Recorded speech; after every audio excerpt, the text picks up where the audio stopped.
हमारा जो 6th chapter है weavers, iron smelters and factory owners, इसमें हमें जो एक्सरसाइज दी हुई है इसके काफ़ी क्वेश्चंस हैं, लेकिन परेशान होने की ज़रूरत नहीं है। ये जो पहले वाले लेटेस्ट रिकॉल वाले क्वेश्चंस जो हैं ये बिल्कुल आसान है, हल्का सा जवाब इनका है। और पहला क्वेश्चन जो है लेटेस्ट रिकॉल का, what kind of cloth had a large market in Europe?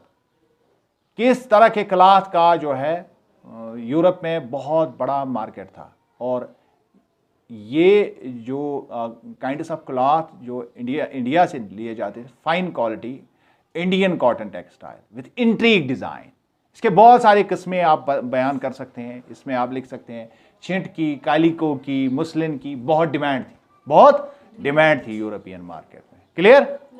उसके बाद ये तो आपको खुद से आएंगे ये क्वेश्चन, क्योंकि लेसन तो आपने उस तरह से पढ़े हैं कि मुझे नहीं लग रहा है कि आपको, अब चूंकि मैं ये नोट्स आपको इस वजह से लिखा रहा हूं, उसकी बुनियादी सबब यह है कि वजह यह है कि मैं चाहता हूं कि प्रॉपर अंग्रेजी के अल्फाज आप इस्तेमाल करें, अदरवाइज मुझे ज़रूरत नहीं महसूस होती है कि आपको इसको याद करने की अब ज़रूरत है। ये इतना तो आप जानते ही हैं इसके बारे में। What is jamdani? ये जामदानी जो था, it's a type of very fine woven muslin. ये मुस्लिन फैब्रिक होता था, इसको जामदानी बोलते थे। ये बंगाल की एक खास एक इंट्रिकेट डिज़ाइन होती थी इसकी। And its motifs are woven on the loom typically in grey and white having a mixture of cotton and gold thread. इसमें सोने की आमेज इस धागे में होती थी। ग्रे और वाइट में इसको बुना जाता था, ग्रे और वाइट कलर में, लेकिन इसमें सोने का धागा भी इस्तेमाल होता था। यानी इतनी इंट्रिकेसी आप समझ सकते हैं कि इंडिया किस लेवल के क्राफ्ट हम जानते थे यहाँ पर, मगर अंग्रेज आए सब तबाह। उसके बाद व्हाट इज बंदना? ये बंदाना, इसके बारे में तो हमने पहले ही पढ़ा है। Bandana refers to a variety of brightly printed cloth. ये काफ़ी तेज रंग का होता था, produced through a method of tying and dyeing, एक खास तरीका इसको बांधने के लिए, और एक जो इसका डाई करने का एक खास पैटर्न हुआ करता था। आपने यहाँ बंदना इसमें आपके यहाँ शायद वो भी दी हुई होगी, किताब में इसकी इमेज भी दी हुई होगी। It is used as a scarf for neck और हेड, यूजुअली सिर को बांधने के लिए या नेक पर बांधने के लिए औरतें इसका ज़्यादा इस्तेमाल करती थी। उसके बाद आता है क्वेश्चन नंबर 4, हु आर अगाड़िया? ये लेसन में हमने पढ़ा, ये वो लोग थे जो इंडियन कम्युनिटी से ताल्लुक, स्मेल्टर से ताल्लुक रखते थे, जिन्होंने छत्तीसगढ़ में असल में जो दोराब जी था और जो वो साइंटिस्ट जियोलॉजिस्ट यहाँ आ गए थे, उन्होंने ही इसको रास्ता दिखाया था कि असल में आप स्टील प्लांट कहाँ लगा सकते हैं। तो जमशेदपुर इन्हीं की वजह से है। So the Agaria people are an Indian community of iron smelters from Chhattisgarh. उसके बाद है इसका दूसरा जो हिस्सा है, that is fill in the blanks. It is question 5। The word chintz comes from the word chint, जिसको हम छिठ बोलते हैं कश्मीरी में। ठीक समझ है? मुझे पता है गर्मी है, आई नो दैट, आपको भी गर्मी मुझे बहुत लग रही है कि मैं अर्ख वसन से स्टिल बुश कत कर तो सब कर बिहत मेरे सवाल का जवाब दीजिए, मुझे लगेगा कि मैंने पढ़ा है। Okay, Tipu sword was made of, किस स्टील से बनी हुई है? Wootz steel. Very good, wootz steel, wootz नहीं, वुड्स, वुड स्टील। अच्छा, number C, Indian textile export decline, किस में डिक्लाइन हुआ? लेट 19th सेंचुरी गया ना, उसमें ये काफी 19th सेंचुरी में इसकी डिक्लाइनमेंट शुरू हो गई। Then comes question number 6, how do the names of different textiles tell us about their histories? बहुत सारे जब हम इनकी बात करते हैं, टेक्सटाइल्स की बात करते हैं, तो हमें वो एक कहानी भी बताते हैं, अपने बारे में एक तारीख भी बताते हैं, हिस्ट्री बताते हैं। तो इसका जवाब जब आप देखेंगे तो हमने काफी पढ़ा भी। Different fabrics like muslin, chintz and calico tell us history to their name. ये हमें अपने बारे में कहानी बताते हैं। मुस्लिन क्या कहानी बताता है? The cloth was named after Mosul when European traders saw fine types of cotton textile in the market of this city. जब यूरोपियन लोग तिजारत की गरज से जब वो अरब की दुनिया में इराक पहुंचे, तो वहां पर मोसुल शहर उस जमाने में एक तरह से मिड पॉइंट में था। इंडिया से अरब लोग जाते थे, यहाँ का तिजारती सामान मौसूल लेते थे, मौसूल से यूरोपियन ट्रेडर्स आते थे और तिजारत होती थी। वहां पर मेन हब मौसूल था, तो उन्होंने वहां पर जो है मुख्तलिफ गारमेंट्स जो है इंडिया से आए हुए कॉटन के देखे, और लेकिन उन्होंने उनको लिया कहां से? मौसूल से। तो उन्होंने उनको मोसलियन और लेटर ऑन उसी को मुस्लिन बन गया। क्या बन गया? मुस्लिन। तो जो भी कॉटन उनको वहां से मौसूल से आता था उसको मुस्लिन बोलते थे। They named all the woven garments there after muslin. जो भी वहां से वो कोई भी चीज देखते थे इस तरह का तो उसको मुस्लिन बोलते थे। तो इसकी तारीख जो है मौसूल से जुड़ी हुई है। उसके बाद चिंस की तारीख क्या है? The name is derived from a Hindi word chhint, यानी जिसको छिट बोलते हैं, छींट बोलते हैं, या तो छिट वनन कशीर पे, which is a piece of cloth with floral design. अच्छे छिठी वनन कशीर पे या फ्लोरल डिजाइन बन वारिया छिट आस तथ पे बनाइथ। आम वनकस थे जो हमारी बूढ़ी माएँ हैं तिम वन मेन्यू छिटी हुंद कमीज याजार बोलते हैं ना, यहाँ छिटी हुंद फेरन अनियो में। तो ये छिट है एक्चुअली। तो ये छिंस और छिंट असल में इसका हिंदी है। चेंज अंग्रेज बोलते थे। मैंने कहा ये हर चीज को बिगाड़ने आए हैं, लैंग्वेज को भी बिगाड़ देते हैं। उसके बाद calico, when Portuguese first came to Calicut, जब कालीकट वो वेस्ट कोस्ट पर आ गए गोवा के आसपास, तो उन्होंने वहां पर जो है तिजारत शुरू कर दी। तो वहां पर उन्होंने आए थे वो स्पाइसेस लेने के लिए, मसालों की लेकिन वहां उन्होंने ये भी देखा, टेक्सटाइल भी देखे। और जब उन्होंने टेक्सटाइल देखे तो अजीब गरीब किस्म का टेक्सटाइल कॉटन इंडिया का देखा, तो उन्होंने इसका नाम लेटर ऑन सारे इंडिया के कॉटन का क्या नाम रखा? कैलिको। क्यों? क्योंकि उन्होंने कैलिको से लिया था। जैसे वो मुस्लिम उधर बोला उसको मुस्लिम, जब कैलिकट से लिया तो इसको क्या बोला? Calico. For trade they bought the cotton textile and took it back to Portugal. उन्होंने पुर्तगाल या पोर्चुगल भी इसको पढ़ते हैं, और ऊपर इसको पोर्चुगीज पढ़ते हैं। पोर्टुगीज नहीं पढ़ना है, इसकी प्रोनाउंसिएशन पोर्चुगीज है। और इसको पोर्टुगल भी पढ़ते हैं और पोर्चुगल भी पढ़ते हैं, दोनों प्रोनाउंसिएशन इसकी पोर्टुगल की है। एंड नेम्ड इट कैलिको, और फिर इसको कालिको के नाम से वो जानते हैं, या कालिको नाम दिया इसका। उसके बाद question number 7, why did the wool and silk producers in England protest against the import of Indian textile in the early 18th century? 18वीं सदी के अवाइल में क्यों अंग्रेज वहां के जो कारखानेदार थे ब्रिटेन के, वो क्यों खिलाफ हो गए इंडियन इंपोर्ट टेक्सटाइल के, जो इंडिया से इंपोर्ट होती थी? क्यों उसके खिलाफ हो गए? क्योंकि उन्होंने अपने कारखाने लगाए थे। समझ रहे हैं? और वो मुकाबला नहीं कर पा रहे थे। हमारी क्राफ्ट्समैनशिप तो आला दर्जे की थी। जैसे मैंने अभी कहा कि चाहे स्टील हो, चाहे इंडियन टेक्सटाइल हो, चाहे यहाँ के स्पाइसेस हो, ये तो कहीं दुनिया में ऐसा कुछ पाया ही नहीं जाता था। इस वजह से जब in the early 18th century, the wool and silk manufacturers in England began opposing the import of Indian cotton because they were concerned and worried by the popularity of Indian textile. जो भी मांगता है वो क्या कहता है? मुझे India की छींट दो, इंडिया का मुस्लिन चाहिए मुझे, इंडिया की कैलिको चाहिए मुझे। और उनके जो अपने वहां के बनाए हुए जो वूलन गारमेंट्स थे या जो उनके सिल्क गारमेंट्स थे, उनकी तरफ लोग नहीं जा रहे थे। एक क्रेज बनी हुई थी, खासकर इंडिया से जो छींट जाती थी, जिसको हम चिंस बोलते हैं, ये जाती थी, तो इसकी क्रेज बनी हुई थी। रॉयल फैमिलीज से ताल्लुक रखने वाले लोग, क्वीन खुद पहनती थी इंडिया से जाने वाला कॉटन। बात समझ रहे हैं? इट्स नॉट एन इजी, मतलब उस जमाने का फैशन तय करती थी वहां की queen.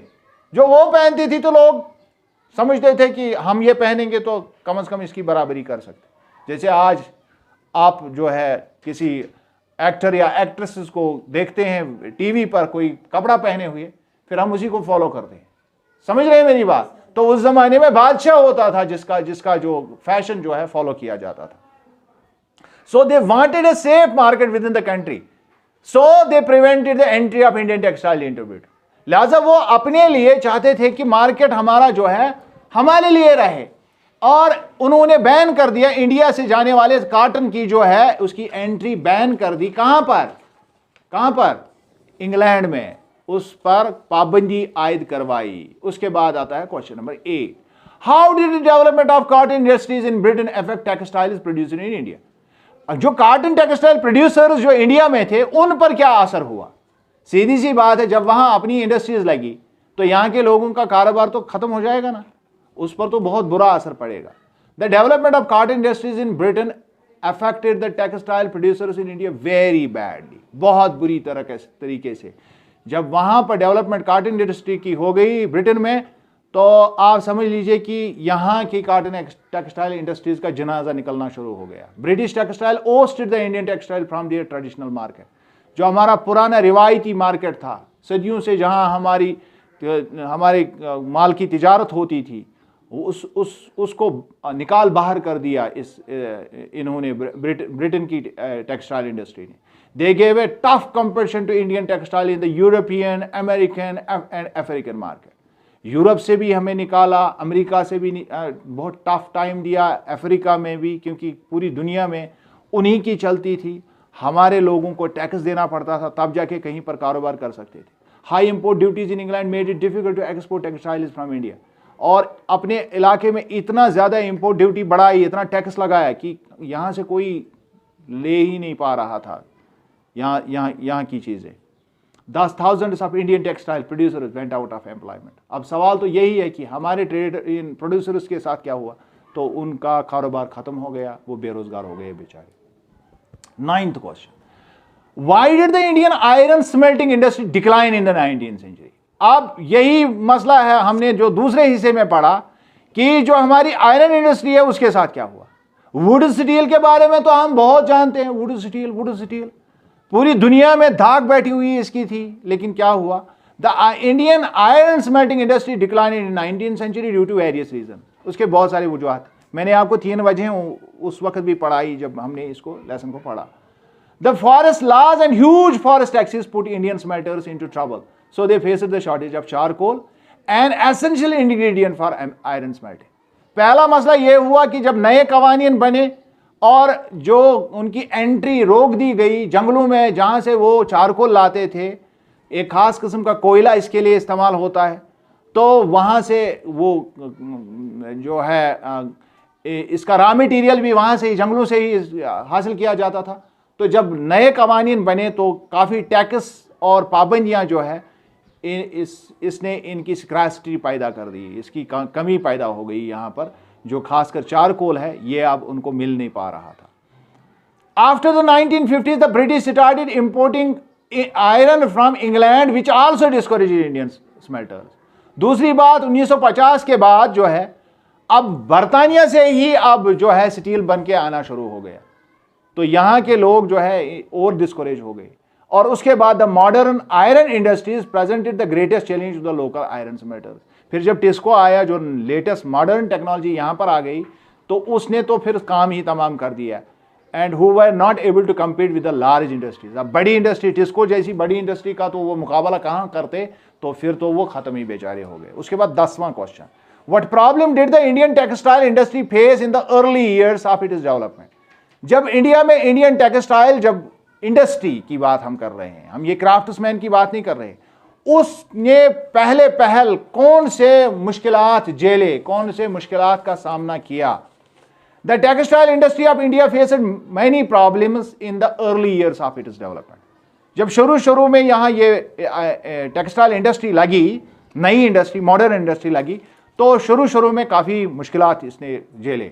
The cheap machine made textile imported from the Britain gave tough competition to Indian handmade textile industry। पहले जब यहाँ हाथ से बनी हुई चीज़ें ज़्यादातर बनाई जाती थे और हमारे यहाँ की इंडस्ट्री जो थी अभी उनमें लेटेस्ट किस्म की वो मशीनें इस्तेमाल नहीं होती, जिस तरह वहाँ स्पिनिंग जिनी वगैरह इस्तेमाल होती थी, तो यहाँ तो अभी ज़्यादातर जो है हैंडमेड लूम्स पर ही बनाया जाता था, तो ये काफ़ी ज़्यादा इसको टफ टाइम दिया।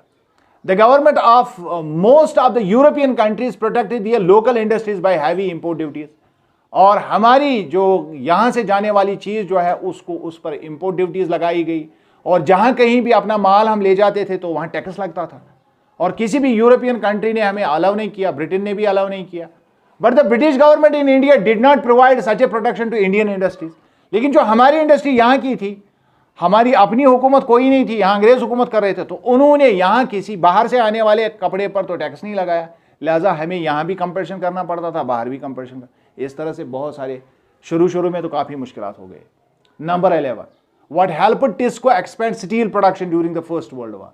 पहले वर्ल्ड वार में किस तरह से, ये हमने चैप्टर में पढ़ा, पहले वर्ल्ड वार ने किस तरह से टिस्को को किस तरह से उसके वारे न्यारे कर दिए, किस तरह से उसको बहुत ज़्यादा मुनाफा हुआ, फ़ायदा हुआ। ये एक तरह से ब्लेसिंग इन डिस्गाइज थी उसके लिए। The first world war prove to be game changer for TISCO. उसके लिए तो जिसको हम कहते हैं कि हालात ही बदल गए जब वर्ल्ड वार शुरू हुआ। All the steel produced in Britain was utilised to meet the demands of the war. सारा स्टील जो कहां पर बनाया जाता था, ब्रिटेन में, वो तो जंग की जद में आ गया, वो जंग के लिए इस्तेमाल होना शुरू हो गया। As a result the Indian railways turn to the TISCO for supply of rail. यहां पर रेलवेज लगाई जा रही थी और रेल्स बनाने के लिए, जो रेल की पटरियां, उनको रेल्स कहते हैं, क्या कहते हैं उनको, तो रेल्स लगाने के लिए इंडियन रेलवे जो है वो टिस्को की जानिब आ गया, उनसे माहिदा किया कि हमें रेल्स बना के दो। The TISCO also produces shells and cartridge wheels for the war. जंग के लिए भी इसको और एक ठेका मिल गया, जो शेल बनाने का और कैरेज व्हीलर बनाने का। तो इस तरह से इसके काम में बहुत तेजी आ गई। And gradually the colonial government started buying 90% of steel manufactured by TISCO. 90% जो है फिर लेटर ऑन यहां की गवर्नमेंट, जो ब्रिटिश गवर्नमेंट थी, उन्होंने 90% चीजें यहां की इंडस्ट्री टिस्को से लेना शुरू कर दी। वहां से 10% अब आती थी। So TISCO became the biggest steel industry of British India. और टिस्को इस तरह से ब्रिटिश इंडिया की सबसे बड़ी स्टील फैक्ट्री बन गई। तो ये 15-16 मिनट का आपका वीडियो है, इसको एक मरतबा फिर देखिएगा, आपके सारे कॉन्सेप्ट्स क्लियर होंगे। थैंक्स।